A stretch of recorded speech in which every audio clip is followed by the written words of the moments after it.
कित्येक हुतात्मे झाले, कित्येकांचे बळी जात आहेत.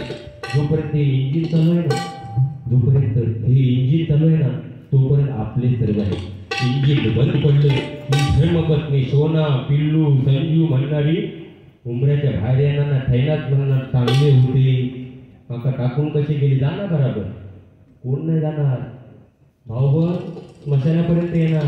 पोरगो पैशाचा देऊ सांगितलं तो काहीपर्यंत आग लावतपर्यंत येणार. भाऊ म्हणणार तेल टाका, तूप टाका, जळत भाव. हेच आहे, बाकी आपलं अस्तित्व काय नाही. समजा आता जाताना माझा काय झाला तसा काय होणार नाही 10-12 वाजता. तेवढं तरी गॅरंटी आहे बुवा. आपल्याला नाट्य महोत्सव, भजन महोत्सव भरून बा समजा झाला तिकडचे काय म्हणणार, पॉवर बॉय कुठून म्हणणार ना, बॉडी येते बॉडी. म्हणजे ह्या बंद पडला की काय झालं, आम्ही काका बॉडी नाही का. आणि आम्ही आयुष्यभर तो बंगलो माझो, ती जमीन माझी, हायवे घर माझा, काय नाही. कोणाचा डाळ भात लोणचा कोणा एकटा कोणता काही नाहीये. म्हणून जोपर्यंत हे इंजिन चालू आहे तोपर्यंत सर्व आहे, बाकी लयाला जाणार आहे. म्हणून जोपर्यंत जगताय, मगाशी सांगितलं एकच वाक्य या भजनाच्या माध्यमातून लक्षात ठेवा की दुसऱ्याचं चांगलं बघा, 100% आपलं चांगलं झाल्याशिवाय राहणार नाही. दुसऱ्याचं चांगलं बघितल्यानंतर 100% आपलं चांगलं झाल्याशिवाय राहणार नाही. कारण जमाना असा आलाय, बायको बायको बायको खरोखरच आपली धर्मपत्नी जर चांगली असेल ना तर संसार सुखाचा होतो. कारण बा म्हणजे बाजूने उभी राहणारी, य म्हणजे येईल त्या परिस्थितीला तोंड देणारी, आणि को म्हणजे कोणासाठी नाही तर आपल्या नवऱ्यासाठी धरणारी बायको आहे. आणि बायकोच आपल्यावर किती प्रेमाच्या बघूत असत ना, ती माहेरात जाताना तेव्हा एक वेळ पोरग्यांका शेजारणीकडे ठेवून जाय, नवऱ्या कधी ठेवून द्या शेजारणीकडे. स्वस्तिक एंटरप्राइजेस कोपरा संदेशी कदम यांच्याकडे उपराजाच्या 200 बोलण्यासारखं बोलत आहे. पण बुवांना सुद्धा गावी जायचं आहे, गाडी पकडायची आहे. म्हणजे आपल्याला मिळालं म्हणून कानाप काढायचा अशातला भाग नाही. तसं पॉवर बुवा आहे. आणि 100% आज गुंडू बुवानी खरोखर नाव लौकिकाला साजेशी भारी केले. जोरदार आहे गुंडू बुवांना घेऊन. ते बोलले बोलता बोलता की मी म्हटलं काय बुवा गाजलेले, ते म्हटलं गाजलेले धगावलेले. तसं काही नाही माऊली, माझ्या तोंडातून कधी वाईट शब्द तुमच्याबद्दल येणार नाही. मी प्रत्येकाचा आदर करतोय, प्रत्येकाचा सन्मान करतोय, आणि तेच आपल्या ठिकाणी राहणार आहे. बाकी आपण वाईट बोलतो ते निघून जाणार आहे. लोक काय तेवढ्यापुरती मजा घेणार, दुसऱ्या दिवशी काय म्हणणार, काय गाया लोक बुवा नाही का. 2 शब्द चांगले असतील तेच कुठेतरी लोकांपर्यंत पोहोचले. बरेच आपल्याला गर्दी नसली तरी चालले पाहिजे, जे आहे ते गर्दी बजेट असली पाहिजे, ह्या मताचा मी आहे. आणि तेच टिकणार आहे. उद्या सकाळी 100 10 जणांनी जरी घेतलं की नाही, पवारभाऊने सांगितलं नाही होतं की सगळ्यात श्रेष्ठ दैवत कोणतं आहे, आई वडील आहे. त्यांची सेवा केल्यानंतर काहीतरी मिळतं. त्या आई वडिलांना सुद्धा समाधान मिळेल आणि मुलांना सुद्धा समाधान मिळेल, होय की नाही का. आज घराघरांनी बघा, एक महिला वर्ग त्या ठिकाणी सांगेल, तुमच्यासाठी नाही, त्या कुवाऱ्या मुली असतील त्यांना एकच सांगेल, बघा तुम्ही शिक्षण किती घेता याला महत्व नाही, तुम्ही कोणत्या हुद्द्यावरती काम करणार याला महत्व नाही, पण तुमची आई वडील जेव्हा समाजामध्ये जातील आणि ते ताट मानेने वावरतील असं तुमचं कर्तृत्व असेल ना, 100% 7 जन्माची नाही या धरली म्हणून सांगा. 100% 7 जन्माची नाही या धरली. आईंना सांगेल, मुलींना सांगा, फेशियल कर, क्लीनअप कर, डिटेल कर, पावडर लाव.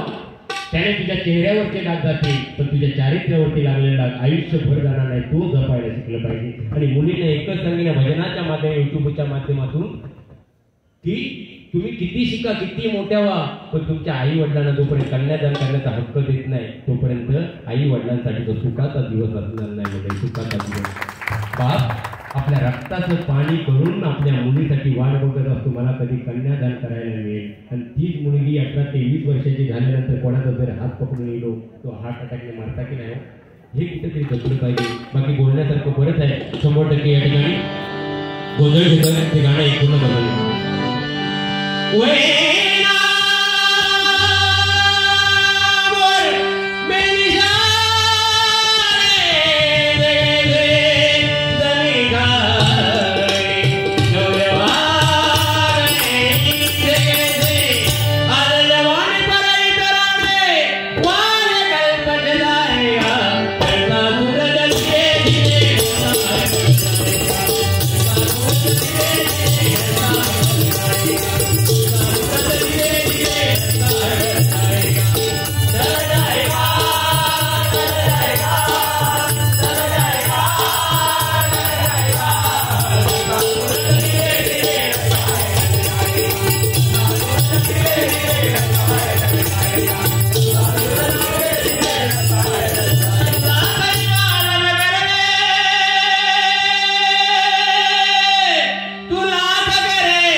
स्टेशनला पोपट घेऊन बसलेले असतात बघा, विठू विठू काळे विठू.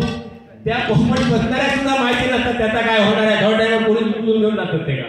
म्हणजे आपला काय हो, ही भाग्यरेखा पहिल्या काळी ही पत्रिका बित्रिका लग्न जमवताना काय नाही जमवायची. सरळ बापू सांगायचो, माझी पोरगी तुका दिली, तुझी पोरगी मी सून करून घेतली. पत्रिका नव्हते, 36 गुण नव्हते, काय नव्हतं. पण संसार 60-60 वर्ष चालायचे की नाही हो. आता 36 गुण जुळलेले, तिसऱ्या महिन्यात त्याला सुनबाई काय गेली, माहेरा गेली ती पाठी. कशा गुण जुळू गोवे. हो काय होतं माहिती आहे, हॉस्पिटलमध्ये आता जे डिलिव्हरी होतात ना त्या टायमाला डॉक्टर गडबडीत असतात, नर्स गडबडीत असतात. ज्यांची डिलिव्हरी होते ती बेशुद्ध असते. ते सगळं झाल्यानंतर हात धुवून झाल्यानंतर घड्याळाकडे बघतं आणि टाइम लिहून देतं. म्हणजे टाइम चुकीचं निघतं ना. आणि त्या टाइमवरती आपण समोरच्याची पत्रिका बघता, चुकीचीच निघणार ना. सगळं आयुष्याचा खेळ बरबाद होता.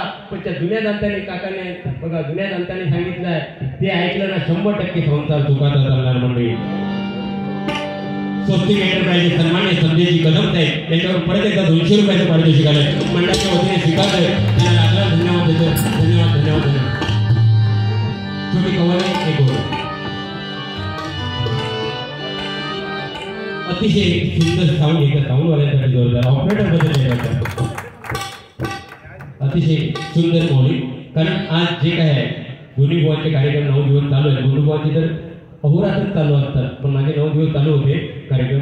त्याही परिस्थितीमध्ये तुमच्यामुळे हे शक्य झालं की आम्ही आवाज लोकांपर्यंत तुम्ही पोहोचवला. तुमचे लाख आभार. तुमच्या या व्यवसायामध्ये वृद्धी होते दिवसेदिवस. आणखी डबल बाऱ्या मला पण तुमचा नंबर द्या. 100% 1-2 ठिकाणी अरेंज करणार. धन्यवाद.